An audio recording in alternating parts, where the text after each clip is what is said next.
Oke, ketemu lagi dengan saya di Domes Channel. Kali ini kebetulan tadi saya mau ke dapur dan tahu-taunya mama saya mau bikin oseng sagu, yang mana itu makanan tradisional Nias yang mungkin kebanyakan juga di Indonesia di daerah-daerah pedalaman sering makan oseng sagu ini. Tapi caranya bagaimana? Mari kita lihat. Nah, ini suatu kebetulan ya. Nah, apa saja sih sebenarnya yang menjadi bahan-bahan dalam pembuatan oseng sagu itu? Nah, mari kita lihat ya. Oke. Yang pertama itu apa sih bahannya, Ma? Yang pertama, ini sagu. Ini yang pertama. Ini bahan utama. Ini bahan utamanya adalah sagu. Ini sagu ya. Sagu. Terus yang kedua apa? Kelapa ya. Sehula. Kalau kami di Nia Selatan sehula ini. Banyo. Kalau di Gunung Stoli banio. Nah, yang sudah diparut. Terus ini ada apa namanya? Air kelapa ya. Air kelapa. Terus terakhir adalah santan. Nah, ini dia bukan santa ya, santan. Jadi itulah dia bahan-bahan pembuatan oseng sagu. Oke, langkah pertamanya itu adalah di kelapanya di oseng dulu ya sampai hitam. Nah, seperti itu dia. Hah? Oke, salah apa? Oh, ya yang penting kering saja ya, kelapanya kering seperti ini. Oke, nah kemudian ditambahkan sagunya ya. Ya, ini tahap kedua, dimana sagunya dimasukkan juga bersama dengan kelapa tadi yang sudah kering. Nah, biasanya dulu wajan zaman dulu ya, wajannya bukan ini ya, bukan wajan yang terbuat dari aluminium ini, tetapi dulu dari tanah liat. Nah, begitu juga dengan sendok yang besar ini, aku nggak tahu namanya. Dan biasanya dulu dipakai juga dalam kayu ya. Nah, kalau bahasa Niasnya itu haru. Nah, kalau dulu bahasa Nias wajan itu yang ini. Kalau enggak, kalau dagu dari tanah liat. Ya, jadi kayak dari periuk dari tanah yang terbuat dari tanah. Nah, itu. Jadi diaduk-aduk terus ya, diaduk-aduk terus sampai kering. Ya. Nah, setelah itu setelah kita udah melihat bahwa sudah mulai kering, nah baru ditambahkan lagi sagunya sampai kering lagi. Jadi begitu terus sampai benar-benar sesuai dengan selera ya, seperti itu.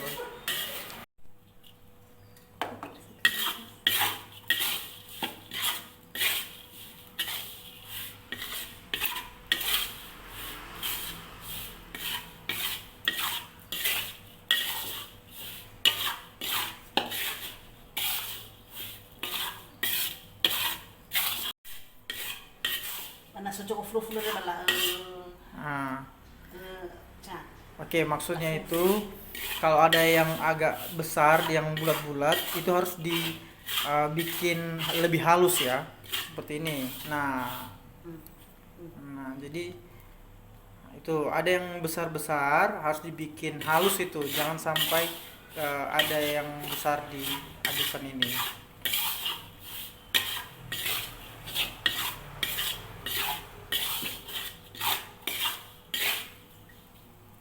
Nih mamaku nih yang hebat, Chef Deden. Cita-cita jadi artis. Nenek jadi artis. Nenek Friel.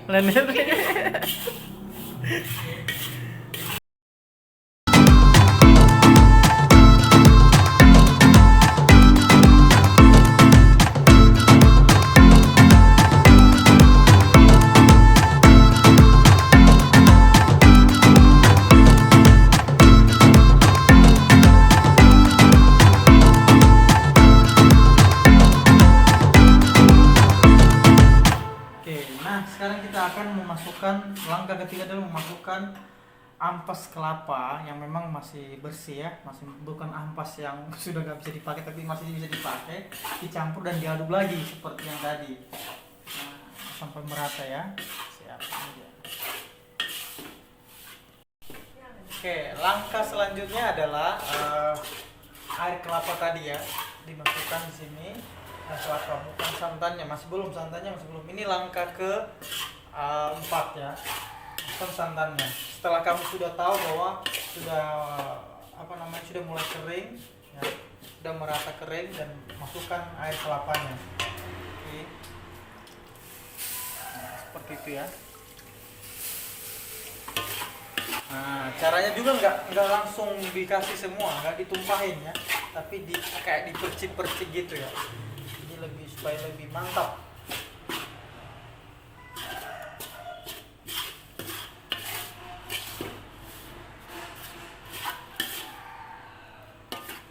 Oke, di tahap keempat ini ya, di saat kamu tahu udah mulai kering, baru dipercik lagi air kelapanya tadi ya.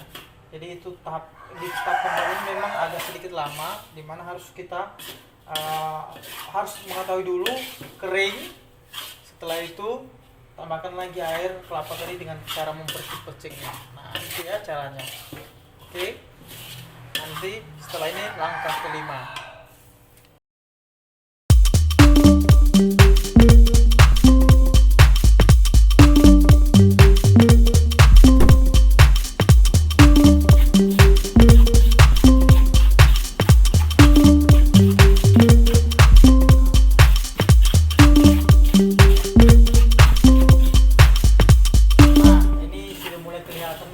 Dari sagu tadi yang agak putih sekarang udah mulai merah-merah tua gitu ya. Di ini sudah prosesnya sudah sedikit sedikit mulai matang, dan memang butuh dikeringkan lagi lebih lama sedikit supaya ini oseng ini benar-benar jadi dan renyah ya, gurih di mulutnya seperti itu. Nah, mari kita lihat ini.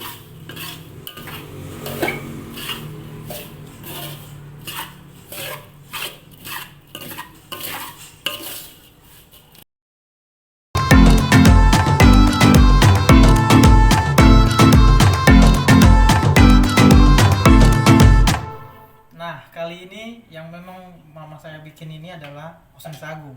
Tapi rencananya akan kita buat lagi cara membuat ketupat ya. Membuat ketupat ya, mungkin lihat di video berikutnya. Oke? Tonton terus Domes Channel dan Mama Domes. Mama dan bukan.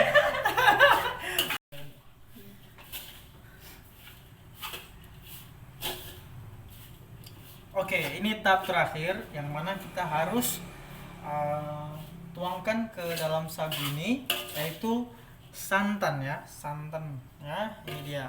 Oke, ini tahap terakhir, paling terakhir.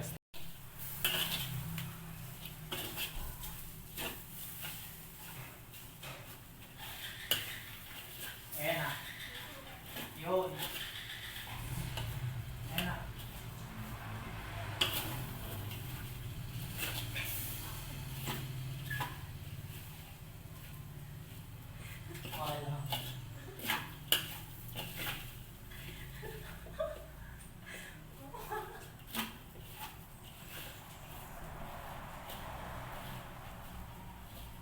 Neta pakai dua.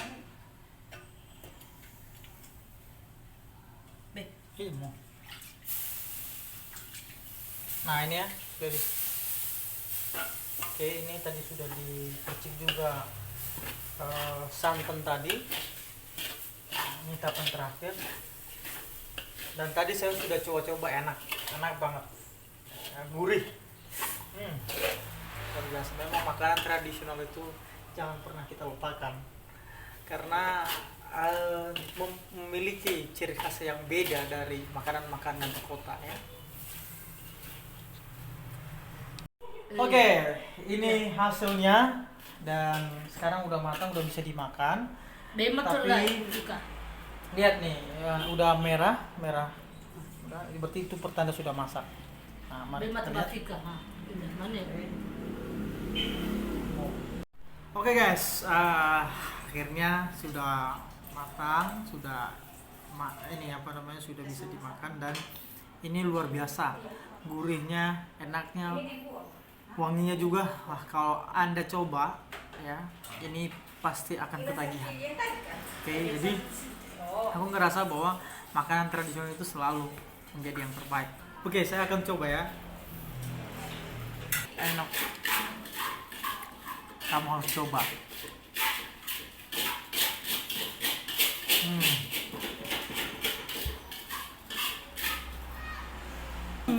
Inilah chefnya, bukan saya. Saya hanya merecord dan ya memberitahukan karena memang kurang begitu bisa berbahasa Indonesia. Tapi sedikit tahu lah. Cuman supaya lebih jelas saya yang memberikan apa namanya penjelasannya. Oke, selamat menikmati. Mari makan.